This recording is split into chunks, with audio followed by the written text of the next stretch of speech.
Fala pessoal, você que é vendedor, gestor de vendas, empresário, tanto na área de software quanto em qualquer outra área aí que envolva vendas, praticamente todas, né?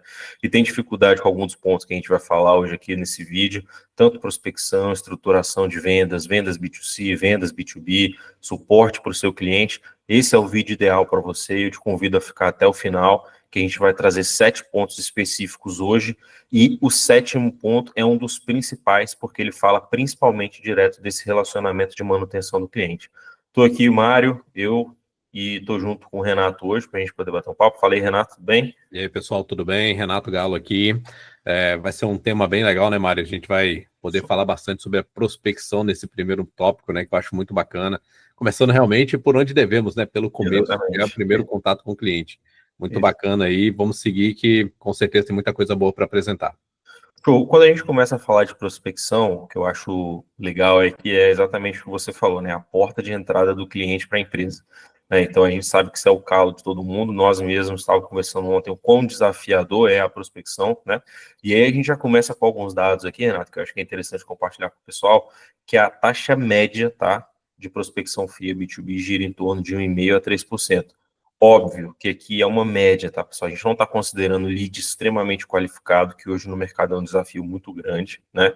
E nem estamos considerando também prospecção em eventos, né? Algo que seja muito mais estratégico. A gente está colocando uma média geral, tá? O Aquela ponto boa e velha importante listagem fria, né, Mário? Aquela exatamente. prospecção cega, né, que a gente não sabe se o lead do outro lado tem algum interesse ou não. Esse aí, aquele ponto também, né? Uma coisa é você traçar uma média entre uma prospecção cega e um cara que você acabou de receber por indicação. Isso Né? aí. Obviamente a conversão é totalmente, não tem nem como comparar a conversão entre os dois pontos, né? Mas a questão que principal que eu acho de trazer já, Renato, é que sem estratégia não dá, né, cara? Assim, independente de qualquer camada de prospecção que você vai fazer, sem estratégia não faz sentido. Ou você acha realmente que faz sentido ligar para uma lista sem pensar nela o mínimo antes? Ah, cara, eu sou um defensor que ação sem estratégia, o resultado é desespero, né? Você vai bater cabeça sem saber para onde está indo. Eu gosto da analogia do barquinho no meio do mar, sem vento, sem vela, sem remo, sem leme, não sabe para onde vai, cara. É a maré que vai levar e o cara tá à sorte.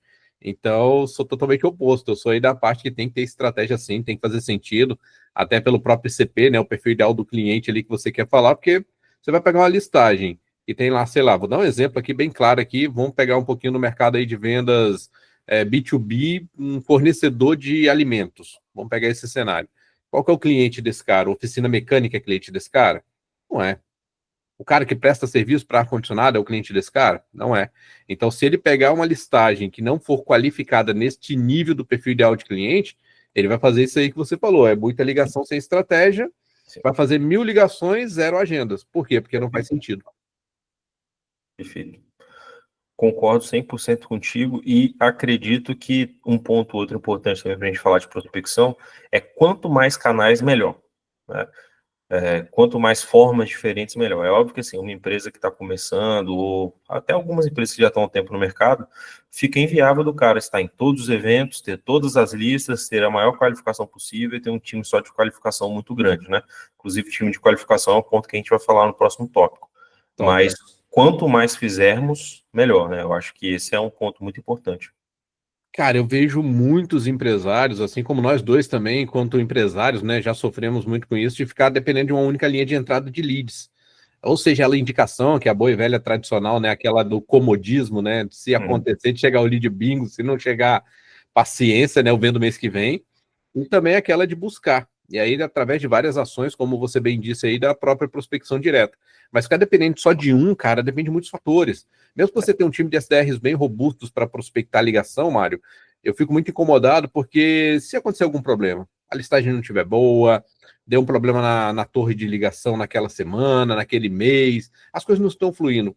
Para onde vai vir um lead? Como vai vir um lead? Assim como também aqueles que ficam 100% dependentes do marketing. Aí joga o peso todo nas costas do cara do marketing e fala, ei, meu irmão, tô precisando dos meus 1000 leads aí, dá seus pulos. E a campanha tá rodando e nada tá acontecendo. Não tá no momento, não tá no teste legal. Então, eu concordo totalmente com você que tem que ter, sim, várias linhas de entrada de leads. Tem que ter. Quanto mais tiver, melhor. Por onde o lead entrar, a importância é que ele chegue. Chegou o time comercial poder trabalhar. Se eu não tiver leads, vou trabalhar com o quê? E é um negócio engraçado, né? Eu gosto de fazer muita analogia. mas você do time de vendas criticar o time de marketing da chegada dos leads sem que você esteja estruturado, é a mesma coisa que uma empresa de fabricação de automóveis criticar o pessoal que entrega aço para eles, sendo que eles nem têm as máquinas para poder receber. Então, assim, é um negócio muito complexo. Cada área tem que atuar da sua maneira. Eu sou um defensor que marketing mesmo tem que atuar extremamente próximo, né? Eu vejo como uma macro área comum, né? Como se fosse a mesma coisa, mas cada um tem a sua responsabilidade, né? Então, você não tem como forçar o time de marketing a vender para ninguém. Eles têm que te entregar na sua mão. O que você faz de qualificação desse lead é a responsabilidade do time de vendas, né? Exatamente. Até passando por um outro tópico aqui, Renato, que eu acho que é legal, e eu queria pedir para que você contextualizasse para nós, e depois eu faço algumas pontuações, que se a gente fosse colocar dentre essa macro área que eu te falei de marketing e vendas, né, a gente tem um miolo que é muito interessante, que é toda a questão de prospecção e qualificação de leads, né, que a gente tem as siglas SDR, BDR e LDR. Então, vou traduzir brevemente, peço para que você faça as suas ponderações, mas BDR é como se fosse o representante de negócios, né? O SDR é como se fosse também um representante de negócio, mas ele é muito mais voltado para falar direto com pessoas, tá? O BDR é muito mais voltado a falar direto com instituição, vem para aquelas relações institucionais, e o LDR ele é muito mais voltado para qualificação, assim, ele é a pessoa desse time que olha para os dados. Isso aconteceu de pouco tempo para cá, né, Mário? Essas 3 siglas surgindo aí no mercado, porque até então era só SDR. Eu tenho um pré-vendas que vai fazer qualificação de leads, vai fazer qualificação de contatos, vai fazer os contatos, vai fazer relacionamento e vai entregar o trabalho. Teve-se a necessidade, né, até pela mudança de perfil comportamental, de criar essas 3 categorias. Então, na forma como você descreveu, acho que ela ficou bem resumida, bem direta mesmo, que é exatamente isso. Nós temos 3 figuras bem distintas. Renato, eu não tenho investimento hoje para contratar as 3 figuras. O que eu devo procurar? O SDR tradicional, aquele que pega a listagem qualificada, faz um relacionamento, marca a agenda com o cliente, entrega para o time de vendas fazer o processo de vendas, que eu acho que vai funcionar muito bem para começar. Eu vejo essas 3 estruturas bem definidas em empresas de grande porte, porque aí o investimento não é um problema. Mas ainda assim, Mário, eu já vi resultados positivos e negativos disso, vai depender muito de como é conduzido, né? De como é gerenciado. Novamente, voltando à nossa primeira frase, para o time que vai ligar para o cliente ideal. Senão, eu vou ter ali, como está na nossa frasezinha em verde aí na tela, que é um time que mede número de ligações e não propriamente número de leads qualificados por ligações. Então, eu tenho 100 ligações acontecendo, um lead qualificado, eu tenho um número. Eu tenho 100 ligações acontecendo, 0 leads qualificados, eu tenho que começar a me preocupar com isso. E aí, se eu tiver a estrutura bem definida, eu vou voltar lá no BDR, no LDR, entender o que aconteceu para poder seguir o fluxo novamente. Se eu não tenho, eu tenho uma pessoa somente para poder conduzir isso, eu faço essa junção e tento entender o que eu posso melhorar, ou da minha listagem, ou do meu relacionamento com o cliente, para poder entregar mais para o meu time. E o ponto que eu quero trazer é o seguinte, né? A pessoa não tem orçamento para fazer tudo. Você pode pegar um SDR e ensinar ele a qualificação mínima, né? O ideal é que o SDR já saiba, mas, por exemplo, se você tem uma listagem com 20 empresários, vamos colocar que você venda software exclusivamente para varejo. Você tem uma listagem de 20 empresários da sua região. O mínimo de saber qual é o nome desse empresário, ver se o CNPJ que está cadastrado é um CNPJ validado, passar o e-mail no validador de e-mails e entender se esse público, se essa loja, se esse comércio está dentro do público que você atende. Concorda, Renato, que a gente já tem um mínimo grau de qualificação e aí nesse contexto o LDR ele se torna dispensável, pelo menos nessa parte, nesse contexto, que aí é um custo a menos que você vai ter, e outra, você passa a ter um SDR extremamente esperto, né, de expertise mesmo. É uma pessoa que vai conseguir qualificar os leads, e com leads qualificados, qualquer um, a gente que é vendedor, a gente sabe, né, quando você liga para alguém, sabendo o nome da empresa, sabendo alguma coisa da empresa, sabendo quem é o dono, a ligação de prospecção fica muito mais fluida. Então, eu acredito que esse mínimo de qualificação dá para uma pessoa só fazer. Eu penso muito, Mário, no seguinte cenário, né? Vamos lá, nós estamos falando aqui com empresários de pequeno, médio e grande porte. Cara, você é um empresário de grande porte. Sua empresa tem estrutura, tem time comercial robusto. Cara, investe nos 3 perfis. Você vai ter muito melhor e maior a qualificação de leads para entrega para o seu time comercial. Pô, Renato, sou um empresário de pequeno porte. Não tenho esse recurso, não tenho nem essa estrutura para fazer isso. Novamente, o que você falou, investe no SDR, qualifica ele, treina ele, ensina ele a se organizar. Eu gosto muito, quando eu faço algum treinamento de vendas, Mário, ensinar esse time a ser mais organizado. Poxa, a parte da manhã é o melhor horário para prospecção fria. pega essa parte da manhã e faz ligações qualificadas. No início da tarde, pós-almoço, prepara a listagem do dia seguinte. Volta a fazer prospecção. Encerramento do dia. Normalmente o empresário está encerrando seu dia, ele está cheio de problemas, tem um monte de coisas acontecendo, ele não vai poder te dar atenção. Para esse momento para se planejar para o próximo dia. E aí a importância de uma cadência, né, Mário? Eu chego para você e marco o seu trabalho de amanhã. Você tem isso bem organizado, mapeado. Aí eu tenho um SDR que qualifica a lista, eu tenho um SDR que sabe com qual cliente vai falar, qual estratégia de ação ele vai fazer, e aí eu começo a ter os números melhores do que 1,5%, 3%. Só que para chegar nisso, eu tenho que ter esse primeiro passo. E entra exatamente em cima do que você falou. Tem estrutura, investe. Não tem estrutura, recua. Mas recua de forma estratégica. Mesmo o cara que tem muita estrutura hoje, se ele investir nos 3 perfis e deixar para lá, resultado é zero. Tem que trabalhar a cadência em cima para que funcione muito bem. Então, dentro dessa colocação, cara, eu concordo totalmente com a sua fala, e eu acho que sim, tem que saber dosar no seu momento, né, no seu potencial de recurso. Não, perfeito. Bom, agora a gente entra no cenário de trazer algumas boas práticas e tecnologia também para o nosso processo. Vou começar com essa sigla ABM, que nada mais é do que a abordagem estratégica de contas estratégicas. Então, por exemplo, a gente vai compartilhar aqui agora que a SAP, né, a famosa SAP, é uma empresa que atua dessa maneira. O camarada tem um pool de contas específico para ele poder atuar, que é bem pequeno, bem restrito, e ele está sempre trabalhando em cima dessas mesmas contas. Então, nada mais é do que você selecionar para o seu time de vendas ou para o seu vendedor um pool de contas específico, sei lá, 50 leads, e ele vai trabalhar esses 50 leads dentro do período de 6 meses, 1 ano. E se for, isso é muito mais claro de ver, Renato, quando a gente olha o time de farmer, né? O time de farmer está sempre trabalhando dentro da mesma carteira. É difícil o time de farmer ter, se ele tiver a carteira inteira da empresa, é uma carteira limitada, né?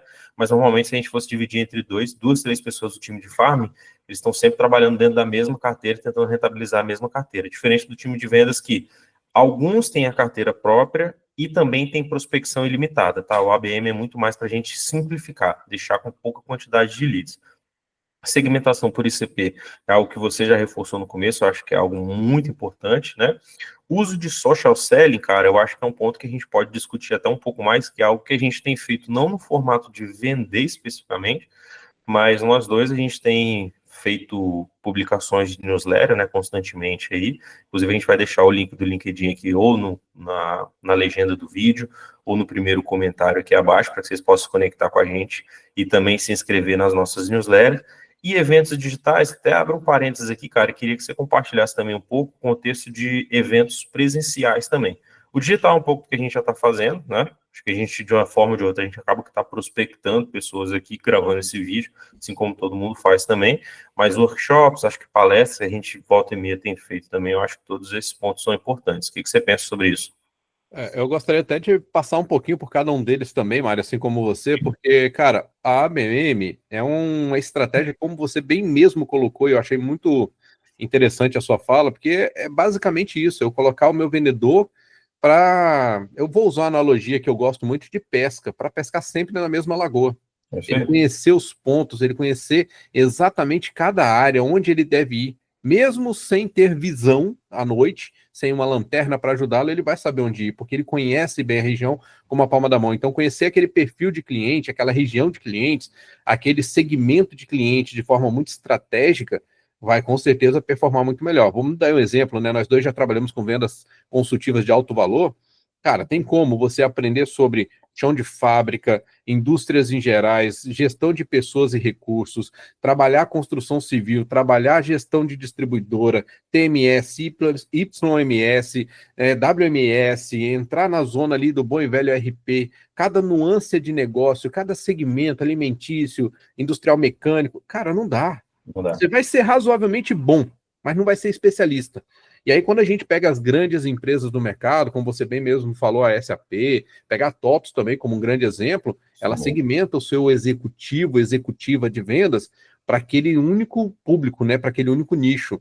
Então, quando eu trabalhei na TOTS, eu trabalhava focado em distribuidor. Eu era mestre em vendas para distribuição. Por quê? Porque eu sabia tudo que era necessário para aquele segmento. O Mário trabalhava com um público para e-commerce, B2B. O Mário conhecia tudo do cenário de e-commerce. Então, a importância de você deixar o seu vendedor naquela zona de conhecimento para que ele possa ficar mais especialista, mais mestre e, consequentemente, trazer melhor resultado. O LinkedIn é uma ferramenta poderosíssima, como você bem mesmo falou, nós dois estamos nele. E, cara, o LinkedIn é muito importante porque depende do perfil do seu cliente para você usar o LinkedIn de forma estratégica. É um cliente consultivo, é um cliente que você quer ter um contato mais direto com o diretor, com o CEO. LinkedIn é uma ferramenta poderosíssima.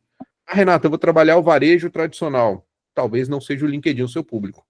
E por fim, a gente chega no evento digital barra presencial, né, Mário? Que eu acho muito bacana. O evento digital ele é muito importante para toda empresa, né? Tá presente ali, principalmente nesse cenário que a gente tem aí de fazer um webinar, fazer um workshop, fazer uma live, fazer um acompanhamento mais próximo ao cliente, trazer conteúdo, trazer proximidade com o cliente, né? Interação. E quando a gente vai para o presencial, a gente tem as feiras, eventos, tem os eventos hoje patrocinados e programados pelas próprias empresas, que eu acho muito bacana. O que está na moda nesse momento? Gente, ser saudável, correr.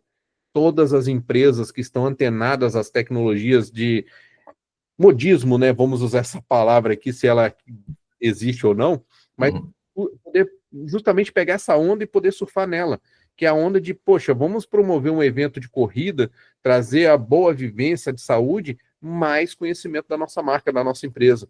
Então, sim, é extremamente importante estar bem inserido. E, novamente, com estratégia. O meu mercado é o mercado alimentício. Qual o sentido de eu ir na feira de veículos? Zero. Não tem sentido. Por quê? Porque não está lá o meu público, não está lá o meu ICP. Então eu preciso estar na feira certa para fazer o relacionamento certo, consequentemente trazer o resultado que eu espero. Então a minha colocação seria acima disso, Mário. Só complementando um pouquinho o que você falou, com a visão principalmente dos eventos, mas, cara, perfeita colocação e as boas práticas estão extremamente bem alinhadas. A questão que eu penso só em relação a eventos também é que muita gente acha que qualquer evento é sempre um bom lugar para fazer negócio, prospecção e não sei o quê. Eu vejo que, assim, o evento, ele é um bom lugar, acima de tudo, para você ver as coisas dos outros, né? Agora, o que você vai fazer com o evento depende de você. É óbvio que é o que você falou. Por exemplo, hoje em dia, eu não vejo que faça sentido que eu vá num evento de máquinas pesadas. Mas, volta e meia, eu já tive em eventos de máquinas pesadas, de comércio de rochas ornamentais, porque a gente tem que estar... Aí vai muito mais para a cultura geral, né? Eu vejo que muito menos para negócio, no nosso caso, no meu caso específico, acredito que no seu também, mas se a gente puder manter o foco, eu acho que é mais interessante. Então, se você puder, por exemplo, se você vende para distribuidor, o ideal é que você esteja nos eventos de distribuição.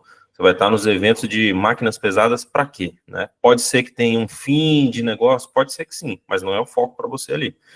Então, eu vejo que essas são as questões principais. Mas se tiver, tem uma estratégia por trás para você poder ir para a feira. Exatamente. Agora, estou indo para a feira só por ir para a feira, pegar brinde. Uma chope de graça. Isso aí, fazer o happy hour ali com a galera. É uma estratégia válida também. Você só não vai trazer negócios de lá.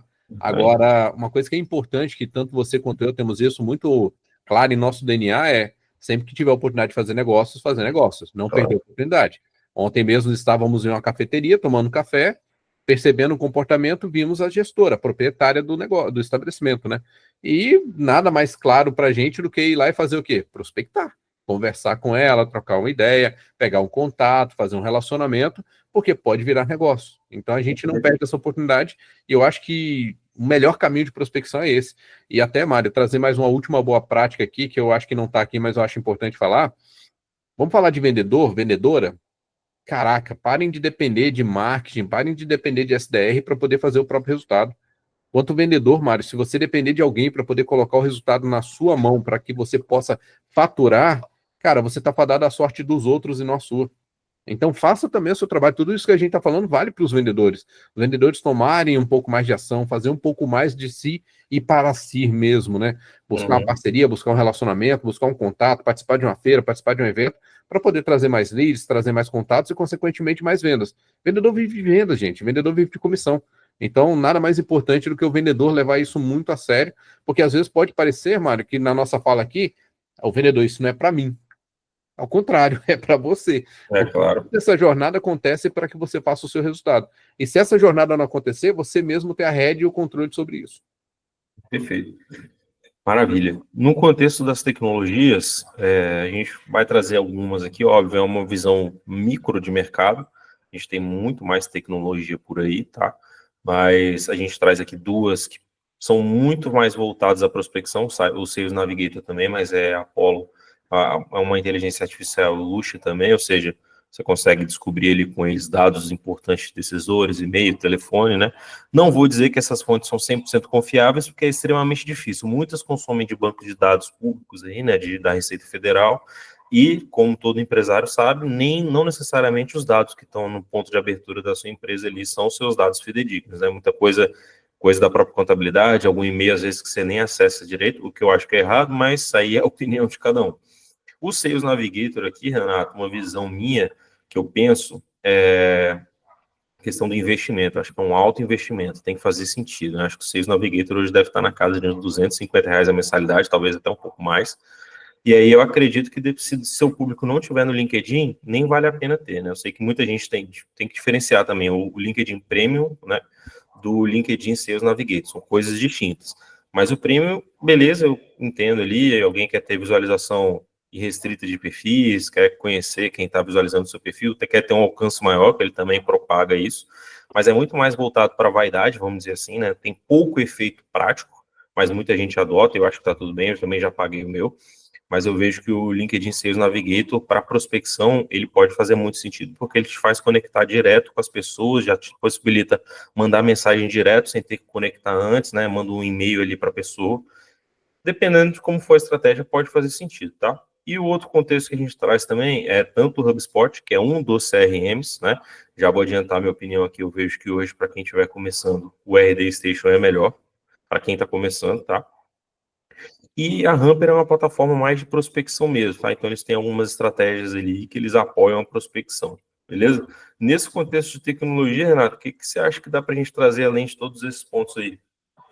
Cara, tem muita coisa mesmo. A gente realmente não consegue nem listar, né? Eu acho que a gente Nenhuma, leva né? 10 slides aqui só para trazer o básico para começar. Mas a gente tem para geração de listagem fria, né? Até falando novamente, né? Com pequeno, médio e grande empresário, como você bem trouxe aí, Mário. Além dessas duas primeiras tecnologias que trazem de forma bem objetiva, mas novamente, né? A gente não tem como garantir os dados. Mas você tem aí o Econodata, Casa dos Dados, CNPJ Bis, o Speed, você tem um monte de ferramentas que entrega hoje essas listagens, até um volume gratuito interessante, depois você tem os pacotes pagos. A obrigação dessas empresas é te entregar o melhor lead qualificado para aquele filtro que você faz.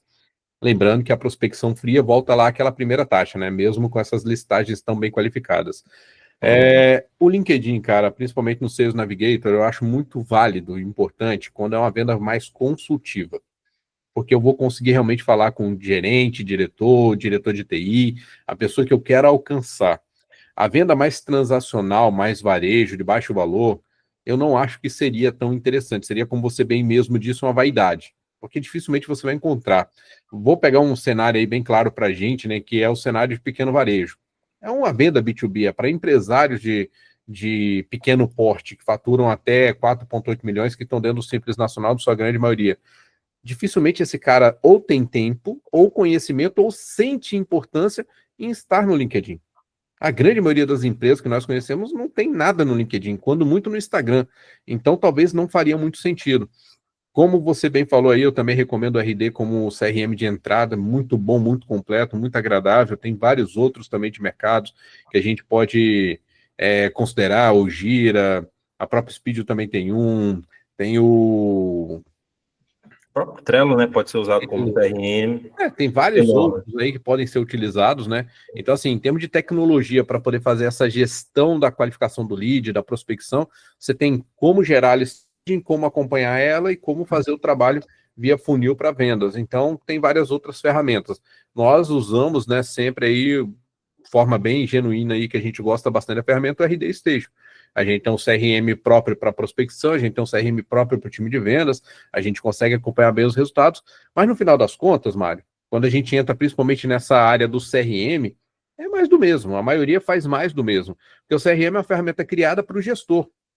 Ignorante quem acha que é para vendas, não é. É para o gestor vê o time de vendas e conseguir entender os números, os dados, ver se fazem sentido. A ferramenta foi evoluindo, se tornando muito usual para o vendedor, ajudando o vendedor na venda também. Mas hoje ela é desenvolvida totalmente para que o gestor possa ver o gráfico. Poxa, eu ver se o Mário está prospectando bem, se ele está comunicando, está fazendo os follow-ups, se ele realmente está conduzindo o cliente para a jornada da venda, se o cliente entrou em prospecção e já foi para perdido, porque eu consegui enxergar essas informações para tomar a melhor decisão. Então, realmente, como você bem trouxe, isso daí são a pontinha da pontinha do iceberg. A gente tem muita ferramenta para baixo aí para poder indicar e usar no dia a dia, que com certeza vai trazer muito resultado. Para encerrar essa parte, eu acho que nada mais justo que o recado que fica em verde aí que a gente trouxe também, né? Vai ter sempre um provocadazinho. Se sua equipe ainda mede prospecção por número de ligações, você não tem uma equipe de vendas, você tem um call center, né? Que é o que faz todo sentido. E aqui a gente tem que separar muito bem as coisas, né? Venda de call center, se aquela venda funcionasse para tudo, todo mundo teria, né? A gente vê que só os grandes serviços têm. Normalmente, grandes serviços, o ticket é pequeno ou até inexistente em alguns casos, né? Eu não vejo, por exemplo, uma TOTS ter um call center, porque não faz sentido para ela. Cara, para a gente encerrar aqui, só para deixar claro uma das várias provocações que a gente vai trazer no decorrer dessa nossa série de vídeos, se sua equipe ainda mede prospecção por quantidade de ligações, você não tem um time de vendas, você tem um call center, né? Então, a menos que seja venda altíssima transacional, para mim não faz sentido ter um call center. E hoje só vejo venda altíssima transacional, não sei o que você pensa sobre isso, mas operadora de telefonia e cartão de crédito, né? Dificilmente tem alguma outra que tenha esse volume tão grande de milhões de clientes que justifique ter um call center. Então, essa é a visão, tá, pessoal? Particularmente, eu não acho, Mário, que essa seja uma estratégia, mesmo tendo recurso, válida para ser feita. Por quê? Quer coisa mais chata que ligação de call center? Quer coisa mais cansativa, mais robotizada? Aí, às vezes, o menos é mais, né? Você vai fazer uma ligação mais qualificada, num volume menor, que vai ter um resultado infinitamente melhor, por estar mais preparado e ter maior estratégia por trás. E quando você tem um time de prospecção que você acompanha o número de ligações, e inclusive algumas vezes até comissiona o número de agendas marcadas, cara, você aponta o alvo para as próprias costas, né? Porque você não consegue mais sair desse círculo vicioso. Já trabalhamos em várias empresas, né? E a última delas nós trabalhamos junto com a TOTOS. Eu passava um perrengue muito grande com a SDR que nós tínhamos terceirizada, que ela marcava agenda por ser muito simpática.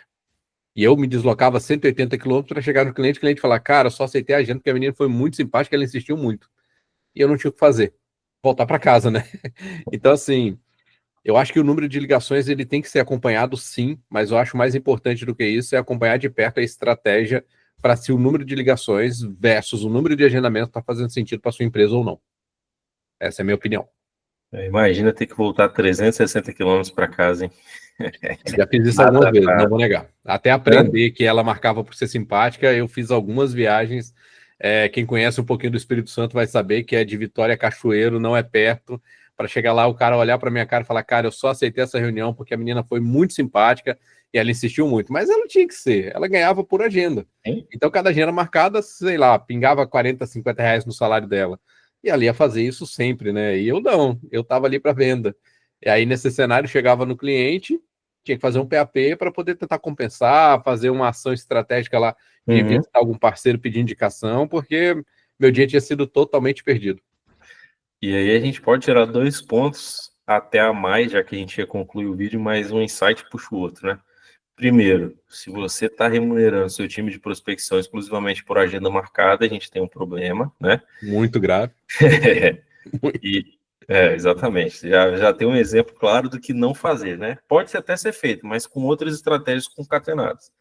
E um outro ponto também que eu sei que o Renato adotava como estratégia é se você vai numa agenda que é distante, confirma a agenda antes de ir, né? Chegar no cliente, que seja 50 quilômetros de distância, o cara não te receber, eu sei que assim, pode acontecer mesmo o cara confirmar, faz parte, é um risco, mas se você confirmar e receber um não antes de ir, é melhor, né? Você economiza 360 quilômetros. Aprendi, Mário, aprendi. A primeira e a segunda eu caí, realmente eu fui na inocência, né? Porque eu entendi que era importante ir, e a partir da terceira eu não podia continuar errando. Então eu sempre pegava o contato do cliente e ligava para confirmar. E, inclusive, hoje eu sou um defensor de agenda confirmada e reconfirmada para evitar o no-show. Então, se você tem uma agenda marcada com o cliente amanhã às 14 horas, confirme ela hoje à tarde, reforce ela amanhã pela manhã, para que você não tenha perca de tempo ou viagem. Cliente confirmou, beleza. Não confirmou, cancela essa agenda. Porque o cliente interessado, ele vai estar com você. O cliente que não está interessado, está só curioso, enrolando, não tem previsão, cara, não vai fazer resultado para você. Você vai perder tempo, vai gastar o tempo dele, no lugar de criar valor, vai perder essa identidade. Então, marcar agenda por marcar não vale a pena. E sempre confirmar a agenda. Aprendi, tá, pessoal? Depois da segunda, eu realmente parei de cometer esse grave erro aí de viajar para poder pagar para ver.